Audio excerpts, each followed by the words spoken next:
Ready?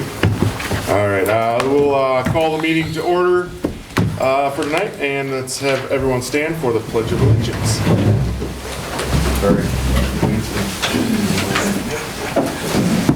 I pledge allegiance to the flag of the United States of America and to the republic for which it stands, one nation, under God, indivisible, with liberty and justice for all.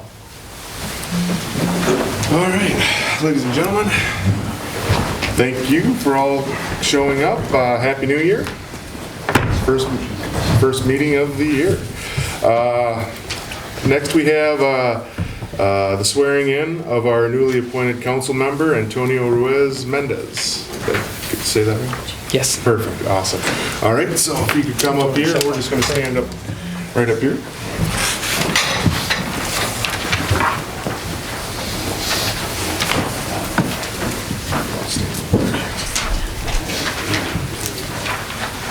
Please put your left hand on the Bible, right hand in the air, and you just put that at the end, you'll see the Bible. Do you, Antonio Ruiz Mendez, solemnly swear that you will support the Constitution of the United States of America, the Constitution of the State of Minnesota, and the Code of Ordinances for the City of Lee Center, and that you will faithfully and impartially perform the duties of council member to which you have been appointed by City Council on December 12th, 2023, to the best of your knowledge and ability, so help you God. Congratulations.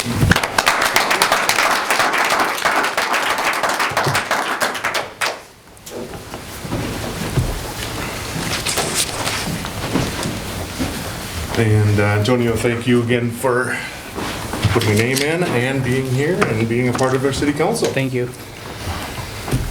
All right, moving on, we need to approve the agenda tonight.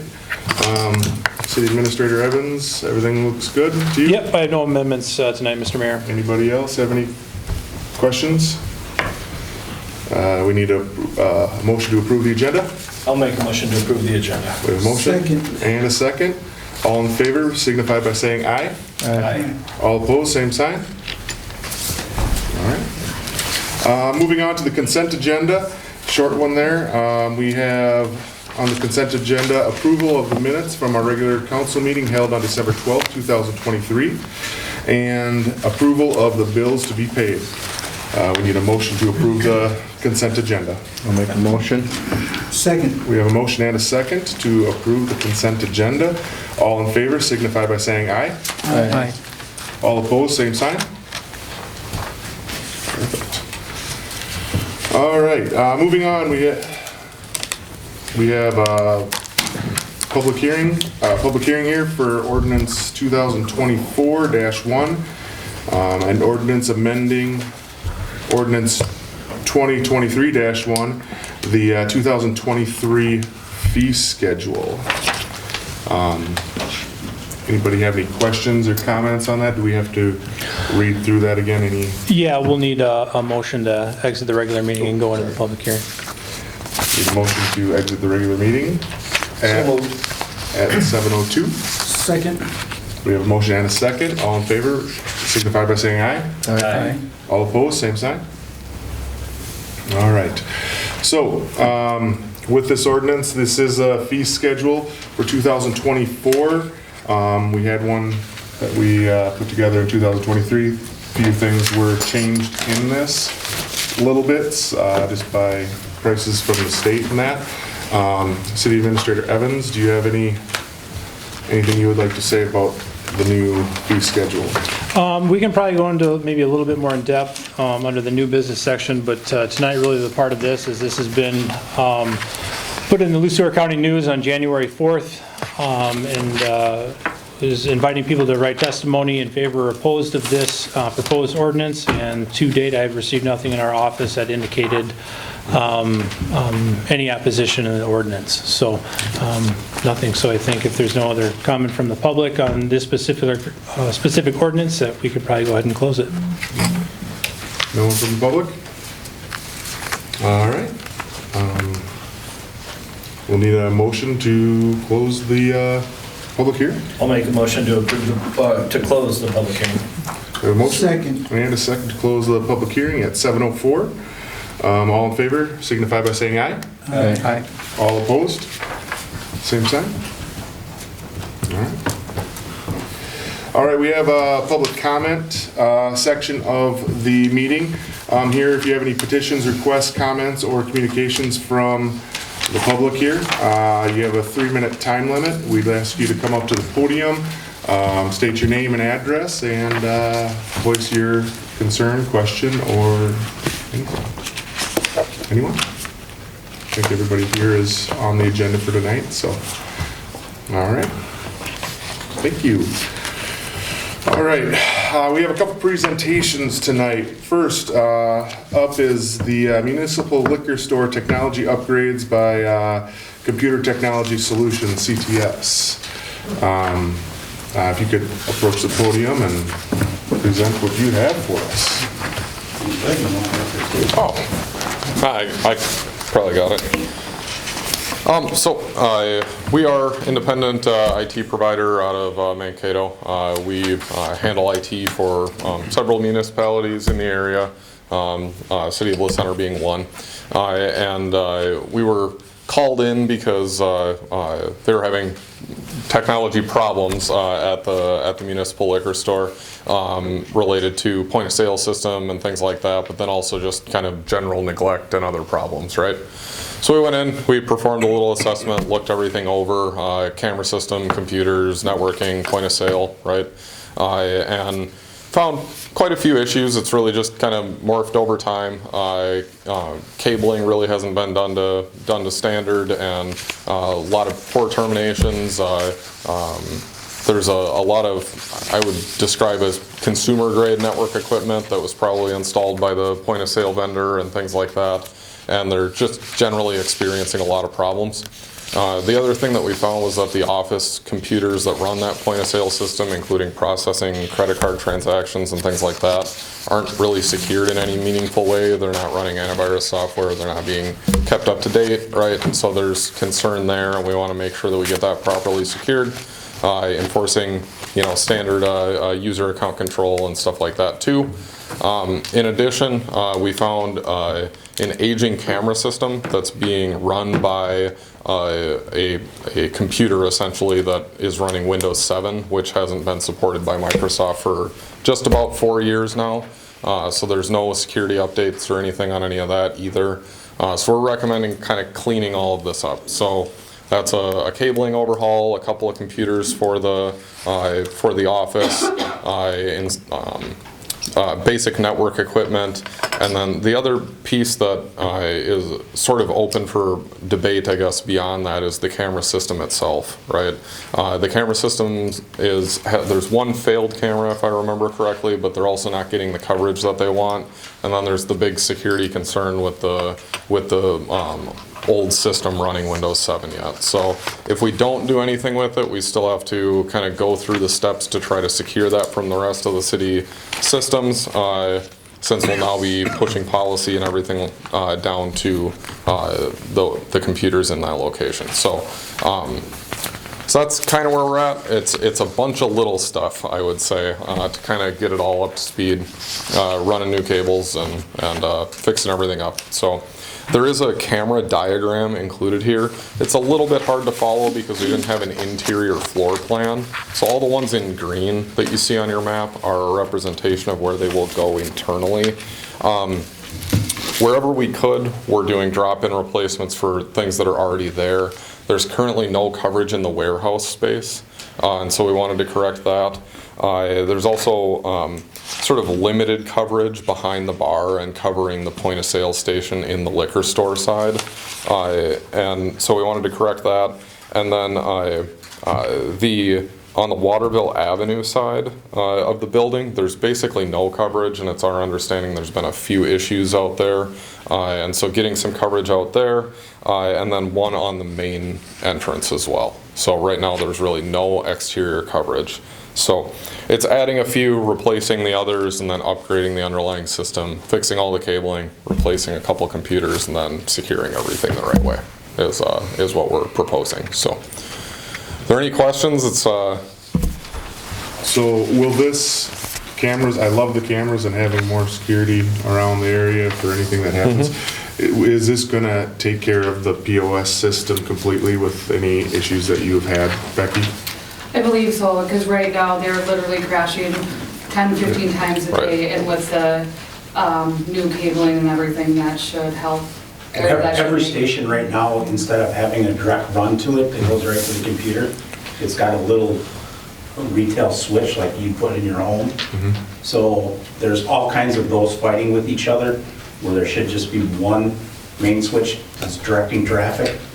Right now we have a whole bunch of them trying to do that job. Basically, And we have poor cable. we've got a bunch of things daisy chained together with poor equipment connected to each other with poor cabling, where it becomes almost It's impossible just to what even figure happens out where over the time in problem lots of is. So, environments, and it just yep.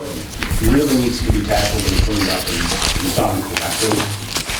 If this is done correctly, what are we seeing for longevity of our system? So the network equipment generally has a lifetime warranty. Now, eventually it won't be the standard anymore. And so, 8, 10 years from now, you might be looking at new network equipment. The cameras themselves all carry a 5-year next business day warranty, and the software essentially has perpetual support.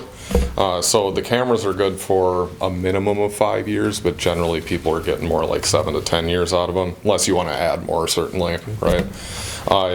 The computers kind of follow typical lifespan. So, desktop computer in the office, you'll probably get 5 years out of it before it's due for replacement. The cabling is good basically forever if it's done the right way. So, And the POS systems? So we just got those new, so those should be good for yeah. 5 to 7 years, they said too, and then it was. Yeah, they ordered new point of sale terminals in an effort to correct the issue, but it was all the underlying infrastructure that was the big part. Not that the terminals didn't need to be replaced; they were also aging, but it didn't solve the problem. So, yep. Does anybody else have any questions? Sorry, I sort of. I have a question for Administrator Evans. With the budgeting, I'm looking at the pricing. Has this been budgeted for by the liquor? It hasn't, but the liquor is an enterprise fund, and it resolves upon, sales bringing in, and, they've got a cash balance of roughly $312,000, so that's well within any percentage value of holding your next year's operations. So a purchase like this is well within the means to afford it and pay for it. Are we looking at like the lease option like they have here stated?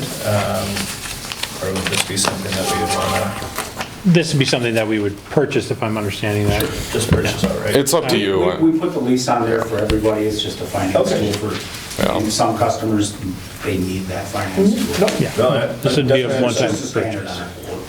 So thank you, Mr. Evans. And like you. City Administrator Evans said, for public, anything like we've done in the past with the municipal liquor store, it was been paid for through monies that Their they've made the upgrades to the on sale and the exterior as well. That was all I definitely within think their budget. I definitely think it's needed. So If you would go look at the cabling and the stuff, you'd be fan, yes, it's needed. Looked like when I was a kid. Any other questions?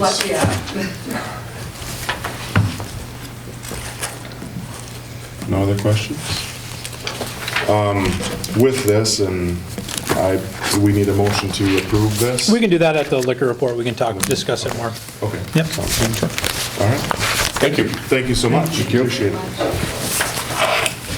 And then also, Mr. Mayor, too, I was waiting on an individual from MnDOT to come, but it sounded like she was coming from Rochester, and there is possibility that she wasn't going to make it, and I don't believe she did. So this will be tabled until February. Okay. Sounds good. So we are going to table MnDOT.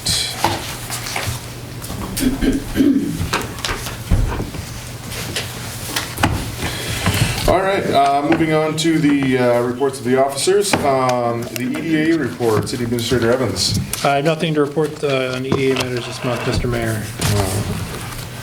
Planning and zoning, Cory. Good evening, Mayor and Council. After a busy November and December with public hearings, I do not have anything for January unless you have any questions for me. Any questions for Bart? All right. Thank you. Liquor store report, Ms. Bickla. Good evening, Mayor and Council. Our December 2023 sales were $103,616.80. Our total 2022 sales from January to December 31st is shown there, and the amount of 2023 sales is shown, and then that increased by $69,904.40. November gambling was $6,456.47. And our December CNN sales was $911.12. And you can see below that our revenue sources for December. And I also have the year-end reports like for CNN, the amount we made, the difference we made in gambling and whatnot. So right now, without the month of December, so from January through November for gambling, we are up over $13,000 from last year. So that's really good to see too. December, we had live music by Krista Bowman, Todd Yindra. We had Somer Karaoke. We had a meat raffle. We had DJ Rich Kern for New Year's Eve, and that ended up being a really good night. We did our annual Be a Santa to a Senior Drive, and that was very successful. And each resident at the Horizon Place, Carriage House, and Central Health received a gift with 8 to 10 different items, a flower and a dessert. They were really excited, so that was great that we can keep that going. We did receive our new POS systems, and as obviously we stated, they are worse than ever before because of our cabling and whatnot, and that has been an extreme problem. So hopefully we can get that fixed. It's bad. It's really bad. They literally shut down completely like every 15 minutes, so then you have someone in OPSA waiting for like 5 minutes, or in your bar, and it's embarrassing, especially on nights like tonight where we're packed for darts. But besides that, we can go back to that. So the Muni apparel we just got in, so we have t-shirts and sweatshirts for sale now. We haven't had new apparel for over probably 10 years, so that's pretty cool. We had a little problem with our dishwasher, but that was fixed. Our drains were clogged up, but Dwyer's fixed that. If you want a year-end report, just let me know and I can email that to you. January, we have a dart tournament this Saturday. We have Somer Karaoke. The date on that actually is January 21st, next Sunday. Pfeffer tournament next Saturday on the 20th. Gary West is coming to play next 2 weeks, Saturday, January 20th. Potluck, football drawing, craft night, and new is a comedian, Kevin Kraft, on Wednesday, January 31st. So that'll be pretty fun. So lots of stuff going on again. That is all I have. So if you have any questions or want to talk about the... So it sounds like the issues have gotten progressively worse since we probably last spoke. Yeah, within the last few weeks, yes. They every morning you come in and press the button and they all shut down. And then you have to wait anywhere between 4 to 6, 7 minutes to even get your day started. Okay. So it's 100% the Ethernet cabling needs to be redone. Okay. And to kind of piggyback on that, before when it wasn't so bad, we weren't trying to push data down those wires as fast. And so when you have wire cabling that's so, it's problematic. But now they've got new equipment, so they're really trying to push data, and it's just amplifying the problem because it can't do it. You think with the implementation of the new wiring or what's proposed, we'll resolve all that? Yes. Yeah, and with our support team, we'll work with the point of sale vendor as well and make sure that no matter what, these issues are resolved. But with the underlying infrastructure problems, that's... They just all they're just like, well, we can see this is where the problem is. Yeah. Very good. Yeah, but our POS people, they said too that what we need is what they said. So they're on the same page, basically, that you need a higher, stronger Ethernet cable and everything. So when you go to install all this stuff, are you guys going to be shut down any significant amount of time, or is it? We have not talked about that? 'Cause I'm unaware of that yet, because, Typically, how we approach things like this is that we would run the new cabling side by side and then demolish the old cabling when the new stuff is in place. I think it would be our goal in this case to get a couple of the most important terminals up right away, and then, you know, tackle the next ones. But yeah, our goal will be to do it with little to no downtime, or be able to cut over when the bar is closed type of thing in the morning or whatever, so keep business up as much as possible, so. Yeah. Any other questions? I have one more. With the dishwasher, that was replaced 4 years ago? before I became manager, and I've been manager 2.5 years, so I would say. I know we replaced it, and I'm just wondering if it was under warranty or not. It was not, no, because we went through Mankato refrigeration and it was not under warranty, but it wasn't anything huge, I guess. I don't even know if we received the bill yet, to be honest, but it was leaking, and basically the clasp just broke off, but we couldn't personally get the parts online or anything, because some of my employees had looked at it, but we couldn't fix it ourselves, so we did have to call, because it was leaking so bad that then it's obviously going to ruin the floor, and it was everywhere, and then there was a clog, so that's why we called Dwyer's, and everything was going over, so. I just remember, I don't know, I think it was before Administrator Evans was here, that we did purchase it. Yeah. And I didn't know the time frame. I remember. Yeah, I believe it was a 3-year warranty, and I do have the dates still written down and stuff in the handbook, but I'm not. Good enough, it was just a question I had. Yeah. So with this, I do believe we need a motion to approve the quote from CTS for the repair. I make a motion to approve the quote from CTS for the repairs for the municipal liquor store. We have a motion, we have a second? Second. We have a motion and a second. All in favor signify by saying aye. Aye. All opposed? Same sign? All right. Thank you. Thank you so much, it's really appreciated. Thanks, gentlemen, for coming in, appreciate it. Thank you so much, guys. You've been in touch. All right. Moving on to the police report. Chief Overin. Take care. How are we doing? Mayor, council, good, how are you? For the month of December 2023, we had 159 total calls or incidents, 2,444 miles patrolled, 0 arrests. The call load was down about 15%. Not sure what to credit that to. And 0 applications for officers. Zero? Zero what? 0 applications for the officers. So how have you been doing running with just 2 guys on a 24/7 schedule? Lots of overtime, Will we need to part-timers. go back to the old schedule until we fill this position, or do you feel, because we don't want to burn anybody out either. Right, no, the part-timers are covering quite a few hours. The guys that are working the overtime like it, but I don't think they're getting burned out.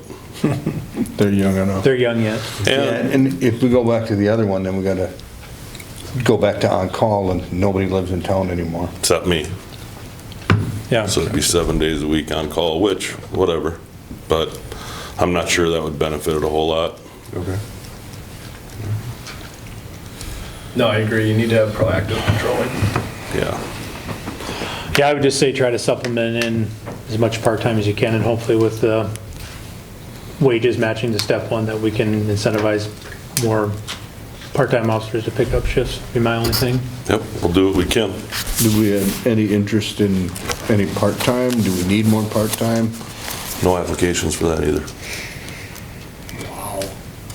I think that's the way it's gonna be for, Next 3 to 4 years. I know of a neighboring agency that's in the same boat. Yeah. Yeah. Down 1 or 2. What's her name? You down 1 or 2? Yeah, plus 2 for the county. Yeah. So, And every agency in the county is hiring. Correct. Every agency in the state's almost hiring right now, so. Waterville's down 1, Janesville's down 1. Way it is. Thank you and your guys, your staff, for all you do. absolutely. Keep up the great work. Thank you. Thank you. Have a good night. Thanks, Chief. All right, Public Works report. Mr. Steinborn. Good evening, council. Don't have much. It's been kind of a quiet winter. Last week we did put quite a bit of water down on the ice skating rinks. The figure skating side's a little further behind, but hopefully maybe by this weekend, maybe we can open. We'll see. The other thing I have is garbage for last year. We had hauled over to Mankato to the processing center where they take our garbage. We hauled 465.5 tons of garbage, which was 38.28 tons more than 2022, which is about 4 to 5 truckloads more. As far as the commingle recycling, they hauled away 130.24 tons, which is 2.76 tons more than 2022. And the cardboard was 56.61 tons, which was 2.55 tons more than last year. So, been busy. I noticed lately we've been getting a lot of people throwing in black and white bags, but not a whole lot we can do about that. But we need people to buy the blue bags. That's how we pay for our garbage. So. Is there surveillance down there? No. No. Mr. Moran, I've got a side note question on that with surveillance. What is your thoughts on prosecution if we can get video evidence of people? It's definitely illegal, and I would certainly prosecute it. I've Do you think it prosecuted those cases before. behoove the city to maybe get some type of surveillance system down there? Yes. Okay. Is that more work for Mitch, or how do we? Yep. We got lots of time. With a It will be.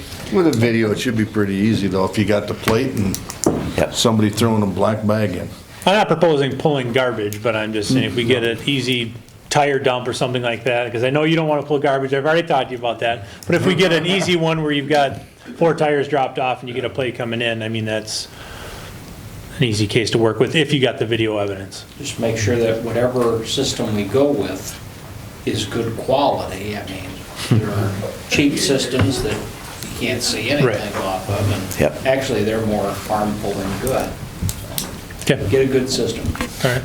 If I can ask you that, how much can you ballpark of the non-blue bags that are getting disposed of? Is it a bag here and there, or is it? It's getting to be a little more.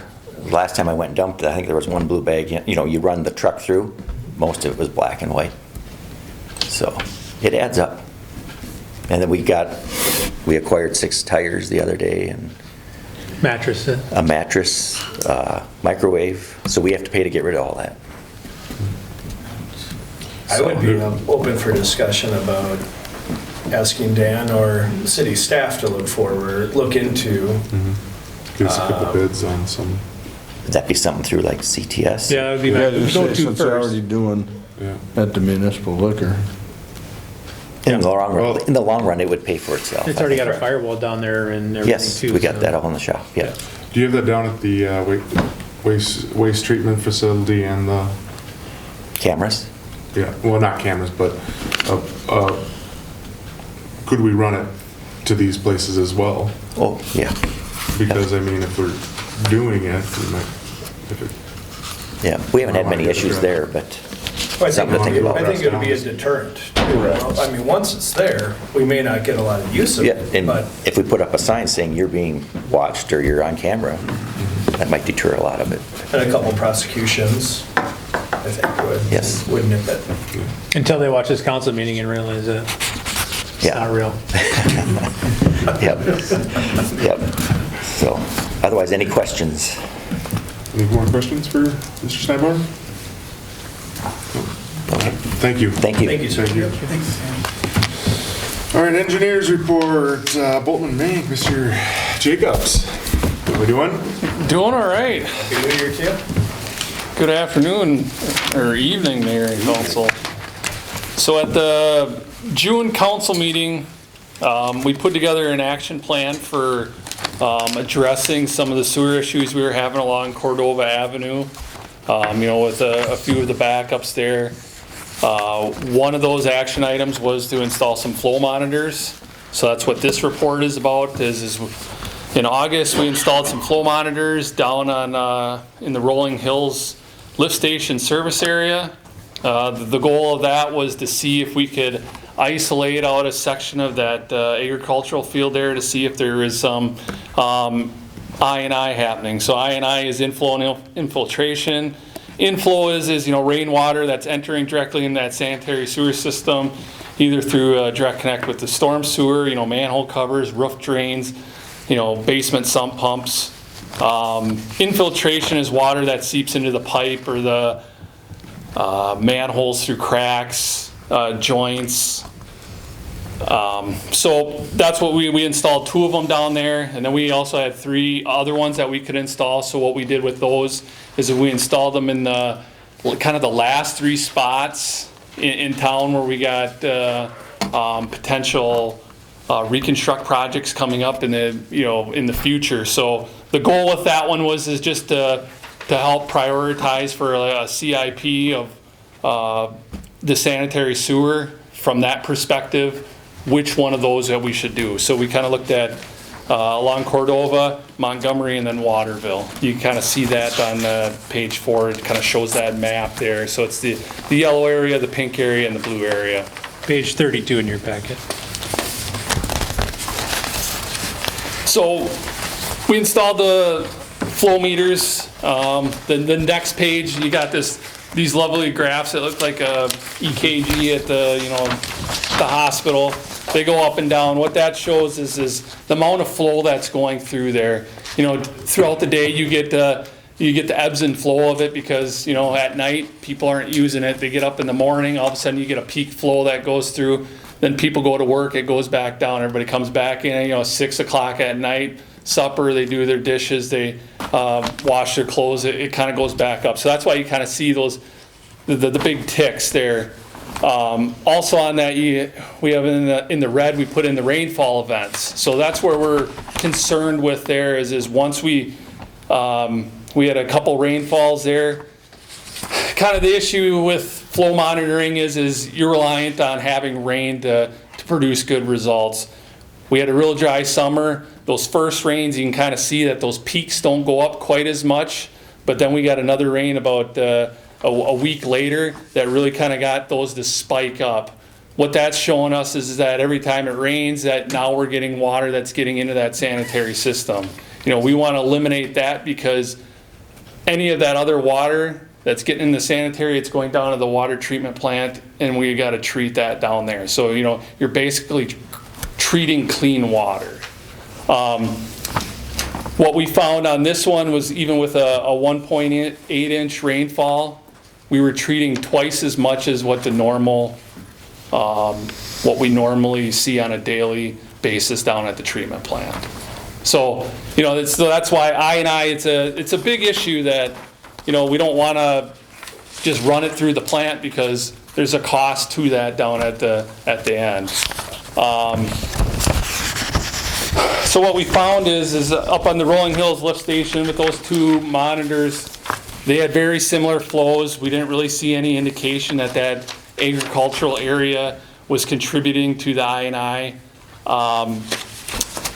With that, my recommendation there is, verify that the sanitary castings don't have open pick holes in them, especially the ones in the low-lying locations, because that's where water will get in.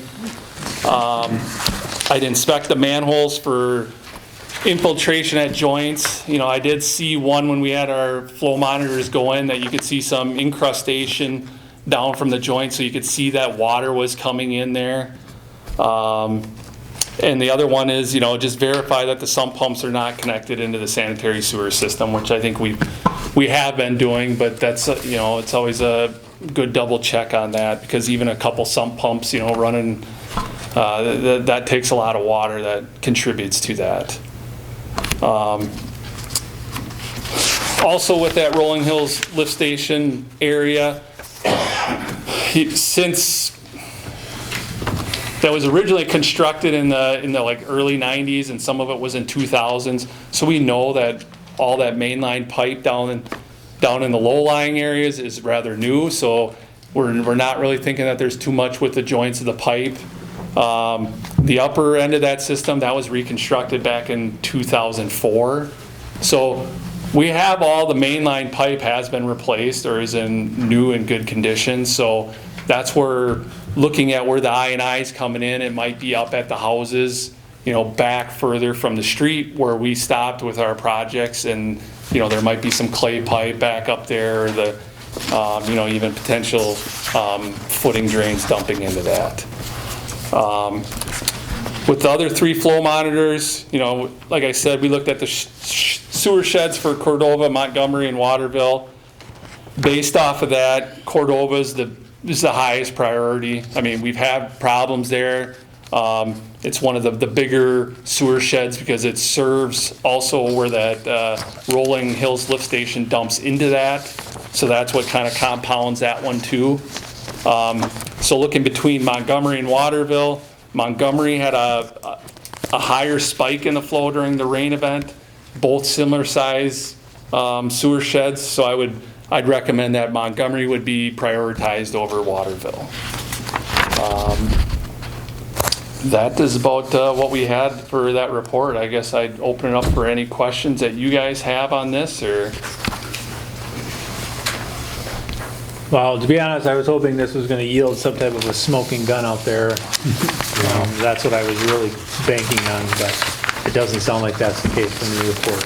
Correct, and that's kind of the tricky part about, I&I. It's kind of a death by 1,000 leaks. If you get a lot of small leaks that contribute to it, it's hard to go after just the one. Yes, if it was a catch basin that's connected into it, that's a very easy one to find. But I know past councils have, they've tried to study that area, and we've done smoke testing down there, and they haven't really found any smoking guns, like you say, on this. So, and then the other thing I would recommend doing with that lift station area too is with that Cordova project that's coming down the line in 2031 at this point, 32, is look at that lift station just to make sure that those pumps are sized properly for that the service area. I mean, I know we got issues out there right now that in the heavy rains that gets backed up where they got to put in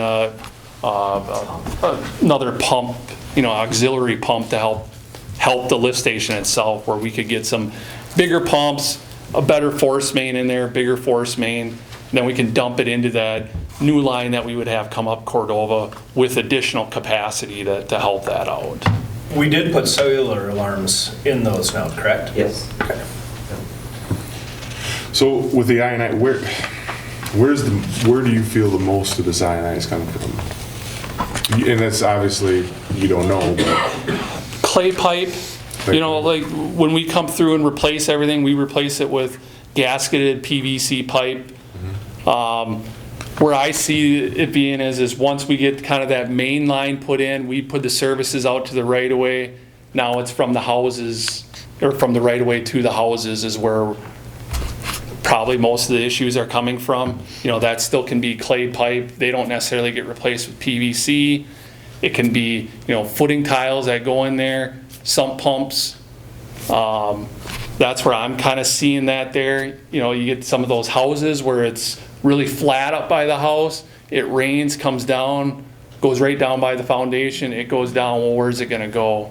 That sanitary sewer acts as a nice drain tile to suck that out. So that's where I kind of feel like that's where it's coming from. Because you guys have done an excellent job of reconstructing the town, and you've done, I mean, you got to look at that map. I think everything north of Tyrone, I've had a map of projects we've done since 2000, and it's a good chunk of town. And you guys have been battling I&I issues for since I think even the early 90s, and MPCA's been on you to close down some of the bypasses and to eliminate the illicit discharges, and it has been reduced. Yeah, we've come a long ways. It was worse. With the city being part of the national flood, so the residents can get the insurance. The league, I know, gives direction to cities on being able to, again, we had a couple floods, was it last year or 2 years ago? where we had residents that had flooded basements due to backups. How do we, I guess I'm looking, how do we get a hold of, or how do we tackle this? Should we have, like here, I don't know where we had that big spike, what if we do get backups in the basements? Where's the city at? I guess this might be more directed towards Administrator Evans, for insurance wise, so we can protect our citizens. Darren Hunt did touch on that a little bit in one of his meetings where we talked about where we could change something with our insurance. But then again, it outlines caveats to that, where if you exceed a rainfall 4 inches in a 24-hour period, then it nullifies the insurance you just purchased. And that specific rain event on Mother's Day of 2023, that's what we had. So essentially the higher premium we would have paid for that coverage to try to help our residents, that wouldn't have worked. Okay, so I appreciate the clarification. So where do we go to from here? Well, I think that, like Adam said, the council, you guys have been doing a fabulous job of reconstruction projects and trying to eliminate I&I, and I think we just stay the course. I don't know if, when was the last time we had smoke testing done? How long ago was that? Is that worth trying to do it again? Because I know that if you get a wetter year than not, sometimes the smoke testing doesn't prove to be a very good way to do it. If we get, different climate out there, is it worth doing it again? I don't know that you're gonna get much out of it. So some of it too is if something's got a trap in there, the smoke won't get through the trap. Yeah. So it won't appear that that it's a problem. It's you can put a lot of money going after trying to find I&I, and sometimes the results are underwhelming. Sure. Of where they're at. So it's, how much money do you want to invest going after this to, are you going to get a result? And I'm not going to guarantee that you're going to find something. Right. Well, I think the big ticket item from here is obviously there's a timeline to get Cordova reconstructed. I mean, that's going to solve a lot of issues. And that was a part of the plan that the engineer and staff put together on, what can we do in the immediate, what can we do in the intermediate, what's the long-term range. And we're kind of flush out of ideas here in the middle stages of this, other than we see connections for, houses that sell, you disconnect them, is it a death by 1,000 leaks? There's no smoking guns out there. I'd have to believe that it's some of all the small leaks out there that are causing, unpolluted water in the sanitary system. So this is the results, and I don't know if it's one of those results where we can give it and make action on it. I know there's nothing there to really make action on. I think as we continue to upkeep the roads and continue to do these projects, we continue what we've done on the north side. Yeah. Correct. Yeah, I think, once we get to Cordova there, we can get a larger size pipe up that road and get it a little bit deeper. It's given up some grade, and I think that's, contributing to some of those issues with the houses backing up there. We get a larger capacity pipe and a little better outlet for that lift station up there too. That's going to solve a lot of problems, but you got to finance for that, and that's going to be a big project for you. Yeah, and then working with the county on that as well. So. Correct. Would there be an incentive to people that live in older houses that know they're probably going right into sanitary with their floor drain in the basement? Would there be an incentive to those homeowners to put in sumps that go to curb or go out to yard? We talked about that too on a couple of those houses backing up, if there was foundation drains or not. If there was, I could likely have been the proponent of getting water in the basement quicker than if they didn't, but we just don't know. That hasn't been televised as part of a lot of that Cordova there. Only when we do point of sale inspections. Just trying to think of proactive ways to get after it. Yeah, and the other thing that we recommended too, an immediate one, was if they knew that they were having backups, that they could put a backflow preventer on their service line too.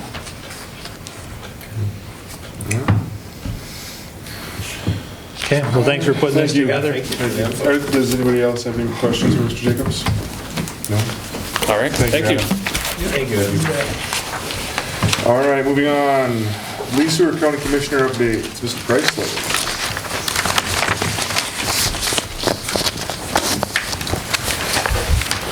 Sorry, Commissioner. That's fine. First of all, Mayor and Council, good to be back. I know at the last meeting we had a conflict because we were actually approving the county levy at the same time you were having your last city council meeting. First of all, congratulations to the new councilman. So great to see that. And again, congratulations. And also, we were just talking earlier, I think it's National Law Enforcement Appreciation Day. And so for all of you involved with that, congratulations and wish you all the best with that too. A couple of updates. One is that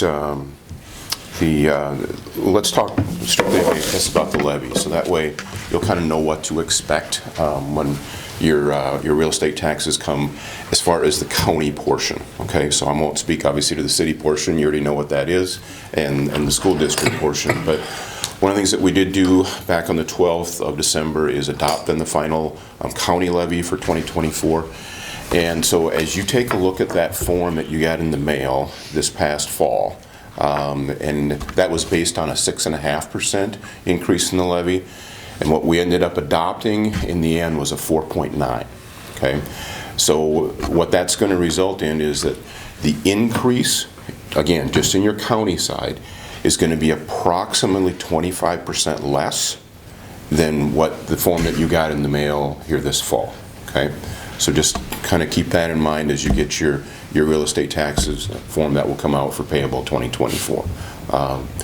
One other big piece, I know it doesn't directly impact the city and city residents, but one of the things that really drove some of the shifts that occurred too is that farmland prices have been really high. So farmland is actually taking 2% more of the total tax load in the county than it was the year prior.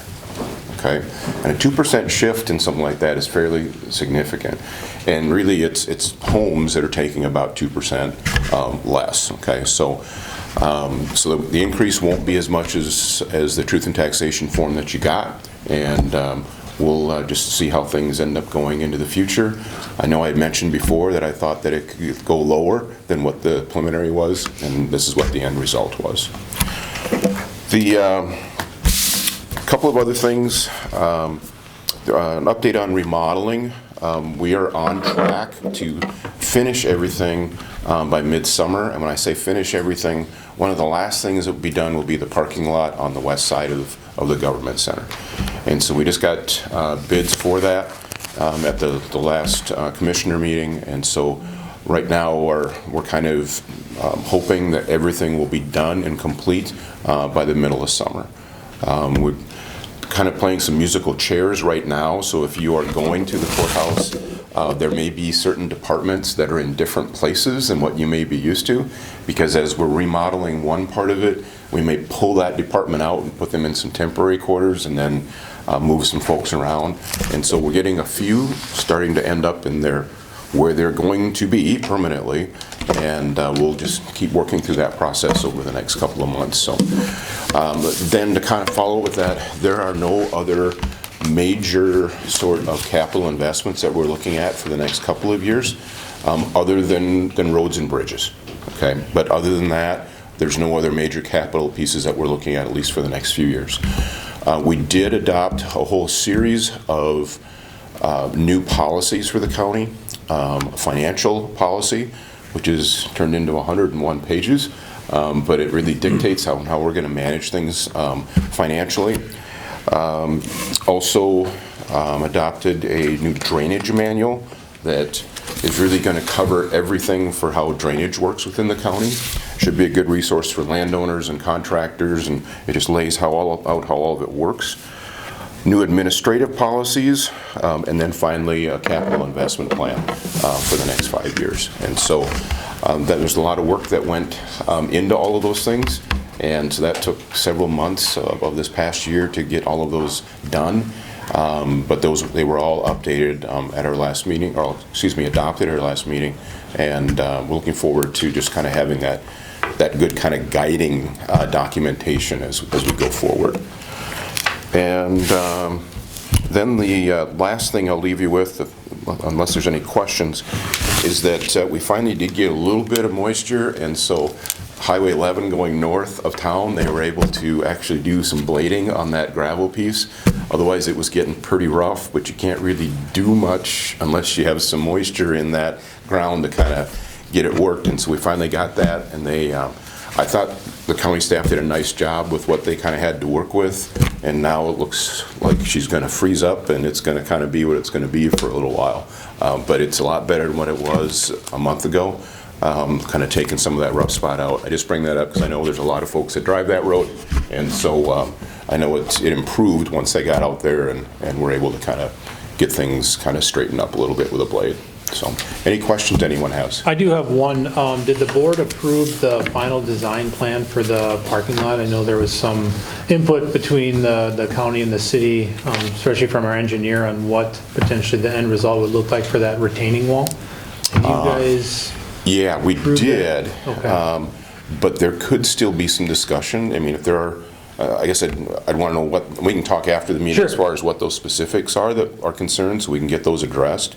Because obviously we haven't poured concrete yet, and we haven't, actually signed anything with anyone yet either. Okay. And so, yeah, we can, if there's some things that we want to get worked out, we can Sure, certainly we do can touch that. base after. Yeah. We're Yeah. still gonna need that. We are, we'll still need that, yeah. And I believe their county attorneys will be looking for that to review for that retaining wall. Sure. Okay. All right, good. Just a suggestion, with 11 out there and that Yep. gravel, Yep. you got a sign out there that says bump, and for anybody that lives around here, you know that it's coming up. You might want to, I was just thinking you might want to put up a sign saying slow down coming to when you get to that, because that bump sign is right when you get to the bump. Yeah. You're going 55 and not knowing that that's there, that could be a little dangerous, especially if it's snow covered and that too. So. Yeah, I hear you, because it's bump, and then I think there's a 35 mile an hour that's right underneath it, but it is close. So yeah, I hear you. Just a suggestion. Yep. I'll check with the county engineer on that. Okay. Any other questions for Commissioner Preisler? Nope. All right. Thank you very much. Thank you so much. Appreciate it. All right, heading to old business here. We have the second reading and approval of ordinance 2024-1, an ordinance amending ordinance 2023-1, the 2023 fee schedule.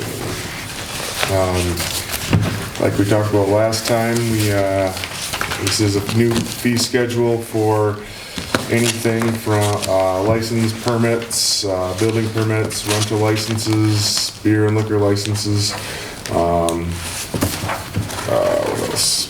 Anything and everything, renting of things, I believe, if I remember right. Utility charges. Utility charges is the new big thing in there this year, right? Yep, so that is following the next 5-year plan that we had on our water and sewer rate study. So those percentage increases are in there for 2024. And those will be changed. That'll be changed here in the February billing, reflective on all January usage. Yep, if passed this evening. So, do I need to read the top of this here? No, you don't. We can just go ahead and we just need a motion to waive the second reading and to approve ordinance 2024-1. I'm looking for someone to make a motion to waive the second reading and approve ordinance 2024-1. I'll make a motion to waive the second reading and approval of ordinance 2024-1.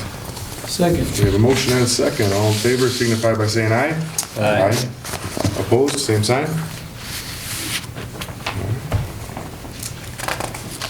Thank you for that. Next on old business, approval of summary for publication for ordinance 2024-1. So moved. A motion Second. and a second. All in favor signify by saying aye. Aye. All opposed, same sign, sorry. All right, on to new business. First thing up here, we have There's a foundation, a prohibited foundation drain waiver request for 100 North Cordova Avenue, Lee Center. Anybody would like to come up and speak to that? Linnea? Sure. Whole family? Everybody? Yeah, we got everybody here.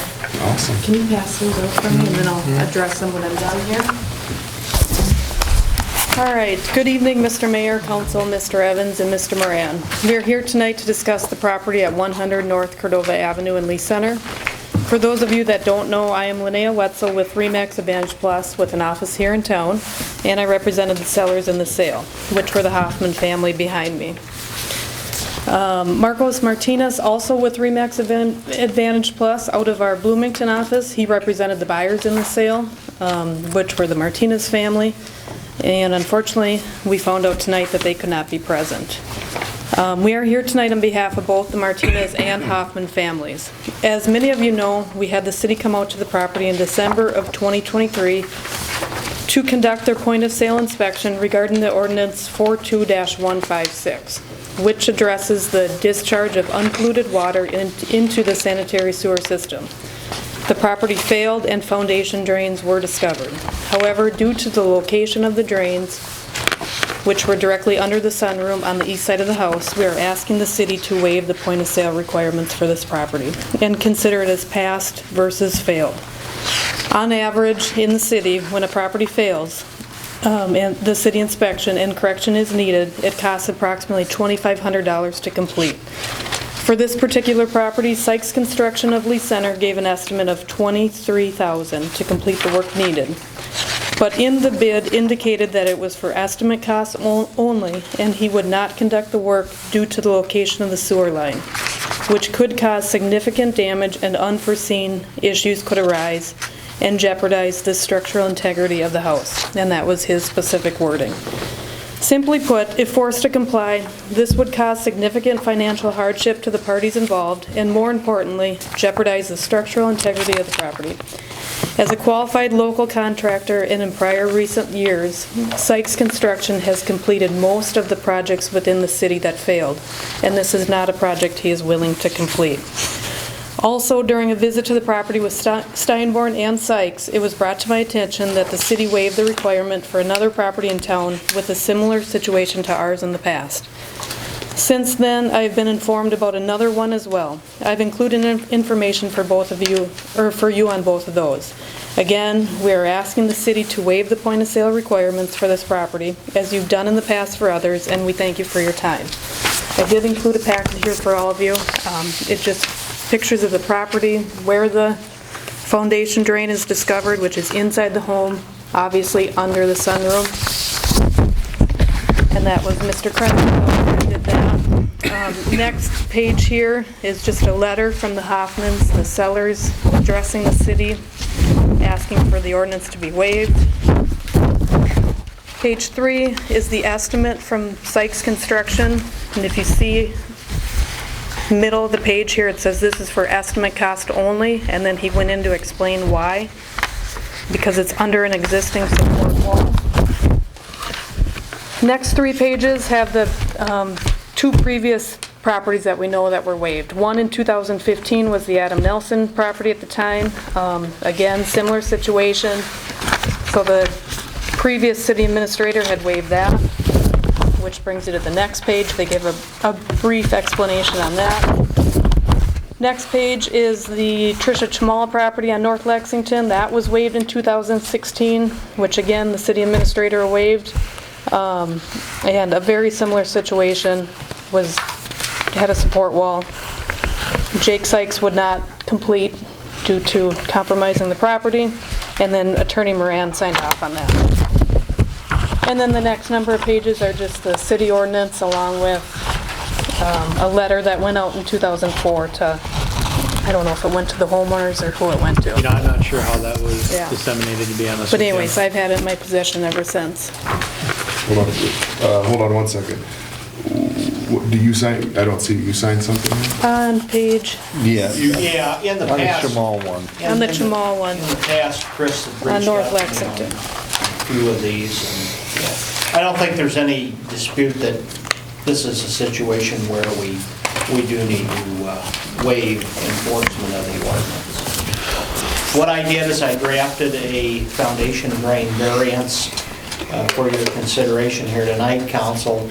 It essentially states that because of the cost and because of the location of the line and the fact that Mr. Sykes won't even take the job on, and in fact can't take it on without damaging the structural integrity of the residents, that you guys should waive it. I mean, these are not very common cases. There are a handful of them in town, but I think it's just a factual impossibility for this property to come into compliance. Now, with that said, if the house is destroyed by fire or wind or tornado or whatever, then at that point in time, when you can come into compliance, then of course you would. But what I would suggest that we do is that we go ahead and that we record a formal variance against the subject property so that when these guys go to sell it, it kind of follows in that chain of title, and so we're not readdressing this issue all the time. No, sorry, I just want to go back a little bit here with this. One, with these, is the city supposed to approve all these previous variances? At this point in time, the only one that we would be dealing with would be 100 North Cordova. But in the past, were they supposed to be approved by the council? Not necessarily. The reason I'm taking the extra step and having it done to you guys in an official setting is because I do want something put in the chain of title. And secondly, it was mentioned earlier too, the I&I stuff is some of the problems we are having on that said road as well. So there are a lot of other people that we do have to consider with this too.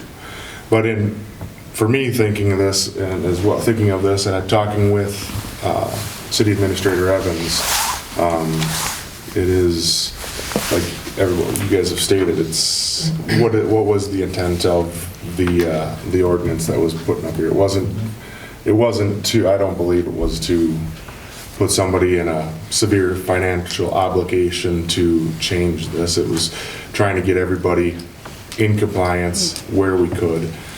So anybody going forward with this would have, I believe that we need to put something together for. You have to take it on a case-by-case basis and see where the drain is located. And Well, we also don't want anybody and everyone to apply just because they don't want to do it. I think we need to have something in play here that says what qualifies you to even apply for a variance on this matter. I mean, one off the top of my head is obviously compromise the structural integrity of the house. That could be one section of that. And is there other criteria? So I think it would behoove the city to, we can handle this tonight, but behoove the city to come up with other criteria and then perhaps put something together for approval at the next council meeting so that we just don't get somebody applying for a variance that's a really easy fix on what this ordinance was intended to do, which is to spend $2,000, $2,500 to put an exterior sump pump in and go that route. Because the idea is, like we talked about, we want to eliminate I&I, but this is a very unique situation and two other situations that we have found that were in the same issue with no access to it. So was that the intent of the ordinance? Likely not. So I think you're right, case by case, but I strongly think we need to have some other guidance in play that says how you can even apply for this in the future. Correct, because $23,000, that's a hardship to me, and a lot of people, most people. But then, $5,000 might be to somebody else, and they're going to say, well. Yeah, and I don't necessarily want to put a dollar figure on it. Right, that's what I'm saying. That's what I'm saying, the structural integrity part. That's entirely it. Where is the drain located? Can it be accessed with how much ease? And what are you going to compromise? And if you're compromising the structural integrity, without question, you should get a variance. Now, if you're not compromising the structural integrity, then there can be, some compliance there. Would there be a way to meter the amount of I&I that's coming from a specific residence? Like on this one on.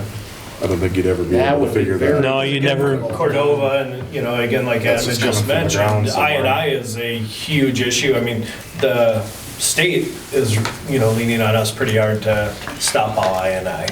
And we'll never stop it all. We can just do our best to eliminate it. Correct. Yeah, just short of, yeah, there's really not a good way because it's hooked in right in the sanitary sewer. You never know what would be regular. Correct, unless we put Sanitary sewer. some sort of measuring device that would measure what's coming out of 100 Cordova. Not possible. Yeah. You don't know where that's. Yeah, it's one of those hardships. I agree. So, and why this was really being brought to council, and I didn't take the prior administrator's action on this, is, this, obviously, we've had 3 ordinances into play now on trying to eliminate I&I, and I didn't feel it was my position to waiver something that the council's agreed upon an ordinance. So that's kind of what brought it to here and stemmed the conversation tonight, is I think you guys need to be aware of this information, and then we'll put steps in place to, potentially do what are the criteria to apply for a variance in the future, and as well as work back on these other 2 subject properties that were brought up to get them in compliance with the same type of documentation. So. I mean, it's been past practice,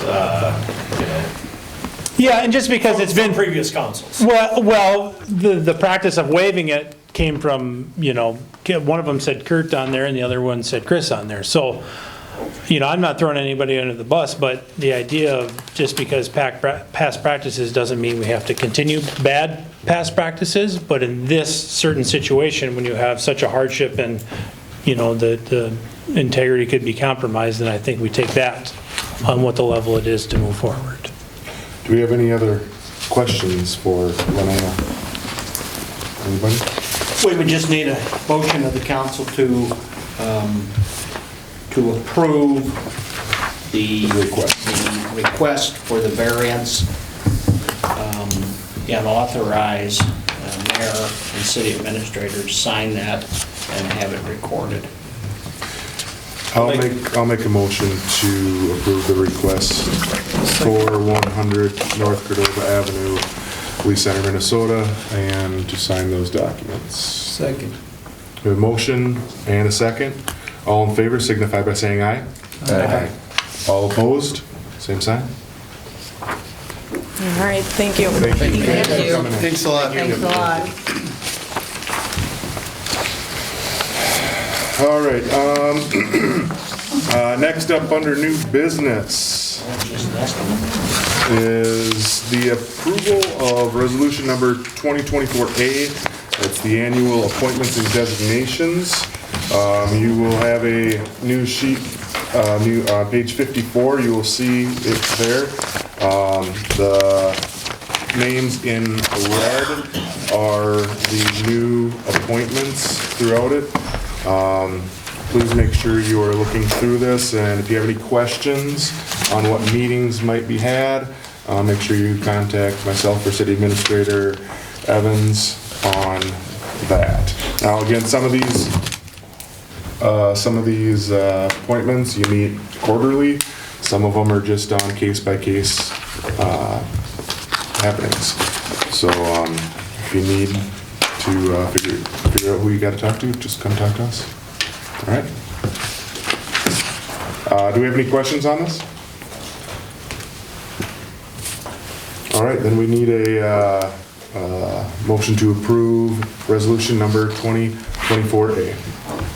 Make a motion to approve resolution 2024A. We have a motion and a second. Anyone? Second. We have a motion and a second. All in favor signify by saying aye. Aye. All opposed, same sign. Thank you. New business C, approval to establish Fund 225 Public Safety Aid in the amount of $110,232. So with this was the money given by the state for any public safety aid. And we can use this money in ways that we deem fit for it.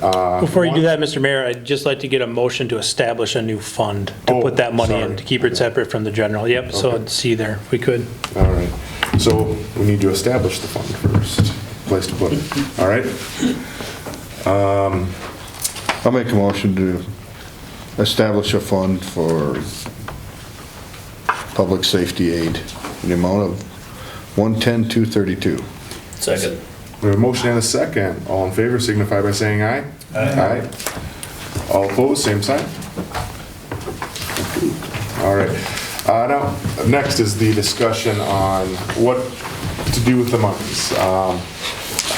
This is, I'll start this off, this is public safety aid. This isn't just, can be for ambulance, fire department, police department in town here. And there are going to be funds that are coming up that we will need to have for the new LGT system, right? LGT system, and body cams and all that kind of stuff. So there is a significant amount that will need to go into the police department.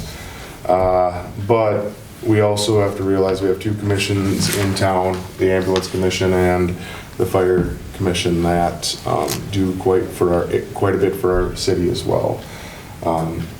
I believe that a portion should be put, donated, not donated, but allotted towards them as well.